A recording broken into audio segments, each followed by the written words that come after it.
KPY பாலாவுக்கு உதவி செய்ய பணம் எப்படி கிடைக்குது? பென்ஸ் கார் பெயரில் பதிவாகியுள்ள நம்பர் பாலா தந்த ஆம்புலன்ஸில் இருக்குதா? இன்னும் இந்த மாதிரி அடுக்கடுக்கான புகார்களும் சந்தேகங்களும் வலம் வருது. செய்தியாளர்களை அழைச்சு பாலா இதற்கெல்லாம் தெளிவான விளக்கம் தந்து தான் குற்றமற்றவர் அப்படின்றத நிரூபிக்க வேணும்னு தயாரிப்பாளர் பாலாஜி பிரபு கருத்து தெரிவிச்சிருந்தாரு. இந்த நிலையில கேபிஒய் பாலா தான் செய்யும் உதவிகள் குறித்து விளக்கம் தந்து வீடியோவை வெளியிட்டிருக்காரு. யார் இந்த கேபிஒய் பாலா? பாலா ஒரு ஸ்கேம், பாலா ஒரு சர்வதேச கைக்கூலி, வசமா மாட்டிக்கிட்டான் அப்படின்ற மாதிரியெல்லாம் கடந்த 2 நாட்களாகவே செய்திகள் வந்துட்டு இருக்குது. இதெல்லாம் உடனே முடிஞ்சிரும்னு பார்த்தா தொடர்ந்து என்ன விமர்சனம் செய்வது அதிகமாகி போயிட்டே இருக்குது. ஒரே ஒரு படம் தான் நடித்தேன், அதுக்காக என்ன இப்படியெல்லாம் செய்வாங்கன்னு சத்தியமாக தெரியாது. ஆம்புலன்ஸ் தந்தபோது அதில் ஒரு சின்ன டி எழுத்து ஸ்டிக்கர் பிரச்சனை இருந்தது. இதை வச்சுக்கொண்டு இப்படியா செய்வது? இந்த ஆம்புலன்ஸை வச்சு எத்தனை பேர் பிழைச்சிருக்கிறாங்க, பலருக்கும் வாழ்வு தரப்பட்டிருக்குது. பல உதவிகளை செய்வதால எத்தனையோ பேருக்கு வேலை வாய்ப்பெல்லாம் கிடைச்சிருக்குது. நிறைய ஸ்டூடெண்ட்ஸ் படிக்கிறாங்க. ஆனா இப்படியான விஷயங்களை பதிவு செய்யாம சின்ன டி எழுத்து ஸ்டிக்கர் பிரச்சனை வச்சுக்கிட்டு பாலாவுடைய முகத்திரை கிழிந்தது அப்படின்லாம் சொல்றாங்க.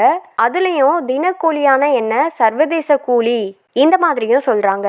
மருத்துவமனை கட்டுற லெவலுக்கு எப்படி காசு வந்துச்சுன்னா கேட்குறாங்க. நான் பல நிகழ்ச்சிகளுக்கு சென்று சம்பாதிக்கிறேன், படம் நடிக்கிறேன், விளம்பரங்களை நடிக்கிறேன், வெளிநாட்டு நிகழ்ச்சிகளுக்கும் போயிட்டு வரேன்.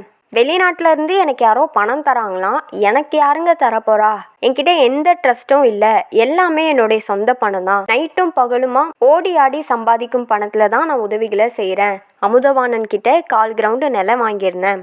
அந்த நிலத்துல வீடு கட்டலாம்னு நினைச்சேன். ஆனா அந்த இடத்துல சின்னதா ஒரு கிளினிக்கை கட்டிட்டு இருக்கேன். ஆடம்ப காரும் அடுக்குமாடி வீடும் கட்டியிருந்தா இவ்வளோ பிரச்சனை வந்திருக்காதுன்னு என்கிட்ட சொன்னாங்க. ஆனா நான் அப்படியெல்லாம் செய்யாம அதுல கிளினிக் கட்ட நினைச்சத இவ்வளோ பெரிய விஷயமா ஆக்கிட்டாங்க. சம்பாதிக்கிறது நானா இவங்களா? என் பெயரை மக்கள்கிட்ட கலங்கடிக்கணுன்றதுக்காக இப்படியான விஷயங்கள்லாம் செய்கிறாங்க. என் மீதான விமர்சனங்கள் குறைந்து விடும் அப்படின்னு நினச்சேன். ஆனால் அது நிறைஞ்சிக்கிட்டே தான் போனதுனால இந்த வீடியோவை நான் வெளியிடுறேன். அது மட்டும் இல்லை, இவங்க இப்படியெல்லாம் பேசுகிறத பார்த்து அடுத்தவங்களுக்கு உதவி செஞ்சால் நமக்கு பிரச்சனை வந்துடும்னு நினச்சி யாரும் பின்வாங்கிடக்கூடாது. தொடர்ந்து உதவிகளை செய்ய முன்வரணும். நான் உதவி செய்வதை வீடியோவாக எடுத்து சம்பாதிக்கிறேன்னு சொல்கிறாங்க.